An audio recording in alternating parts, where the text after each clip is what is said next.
but. All right. So, I want to be honest with you guys for just a minute. When I said yes to this, I had the intention of just roasting Proverbs 31. I've had so many conversations with women, with people throughout the years, and it may or may not surprise you that I have very strong feelings about this passage. But what I didn't expect was for the day that I was asked to speak, I went home. It was Sunday. I took a nap. I woke up from the nap, and God had convicted me in a way that I've never been convicted before. So all I can do is laugh, because this is not the roast that I had intended. And I am still waiting for the time when God lets me do that one. But before I go any further, I do want to take a few minutes and just read the passage to you guys. There's power in the spoken word of Christ, of God. And so while I'm reading, what I want you guys to do is pay attention to the feelings that come up. I know it's a little woo-woo, but God made every aspect of us, and that includes the emotional part of us. And so I want you to think about that as you hear this passage. So Proverbs 31, 10 through 31. Who can find a virtuous and capable wife? She is more precious than rubies. Her husband can trust her, and she will greatly enrich his life. She brings him good, not harm, all the days of her life. She finds wool and flax and busily spins it. She is like a merchant's ship, bringing her food from afar. She gets up before dawn to prepare breakfast for her household and plan the day's work for her servant girls. She goes to inspect a field and buys it, and with her earnings, she plants a vineyard. She is energetic and strong, a hard worker. She makes sure her dealings are profitable. Her lamp burns late into the night. Her hands are busy spinning thread, her fingers twisting fiber. She extends a helping hand to the poor and opens her arms to the needy. She has no fear of winter for her household, for everyone has warm clothes. She makes her own bedspreads. She dresses in fine linen and purple gowns. Her husband is well known at the city gates, where he sits with other civic leaders. She makes belted linen garments and sashes to sell to merchants. She is clothed with strength and dignity, and she laughs without fear of the future. When she speaks, her words are wise, and she gives instructions with kindness.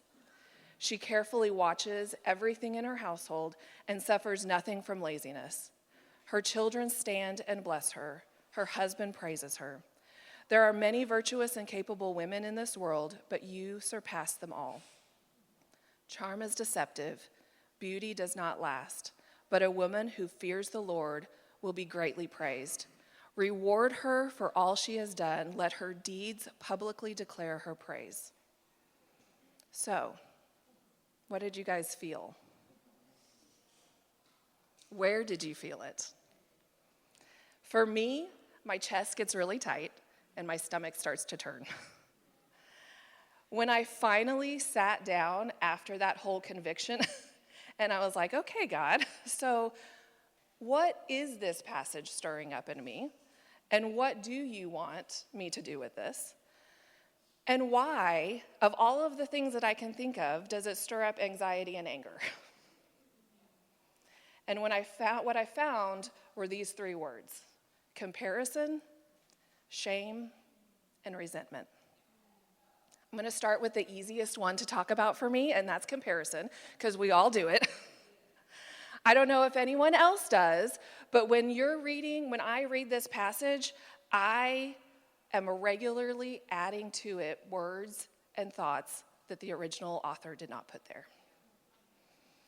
And help me, Jesus, I do that with this passage more than any other one.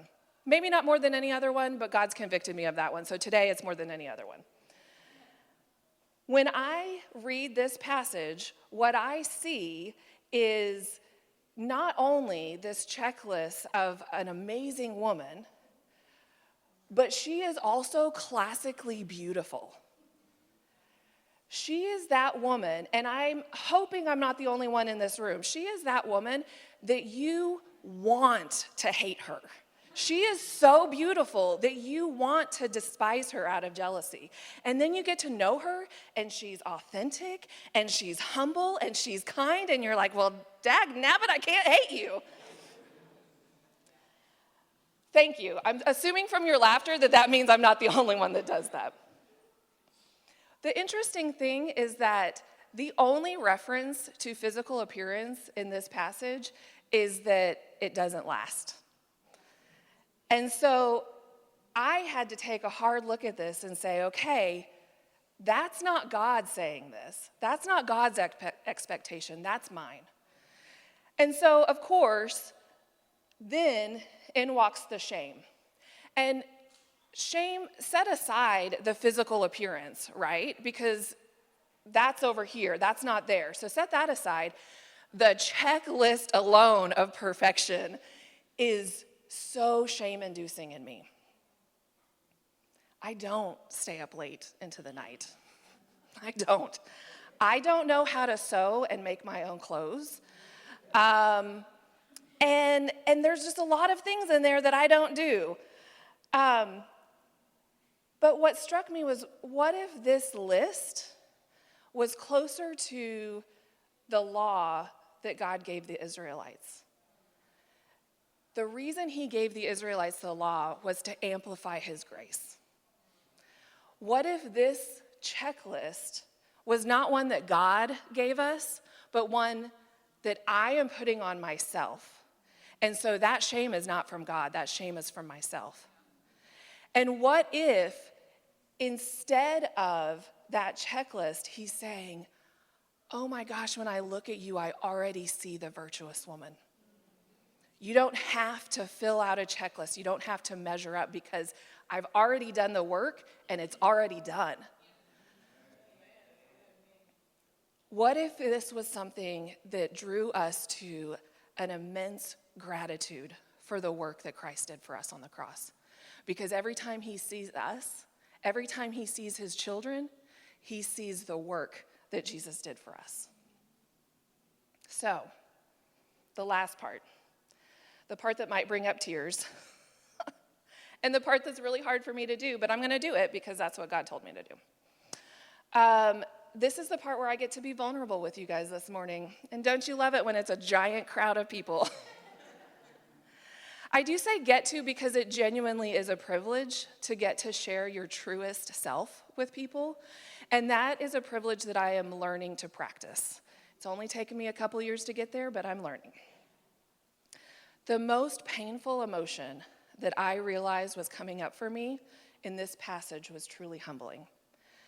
I felt, and if I'm honest, I still feel anger and resentment, not towards the writer of the passage, not towards any human. I felt anger and resentment towards God.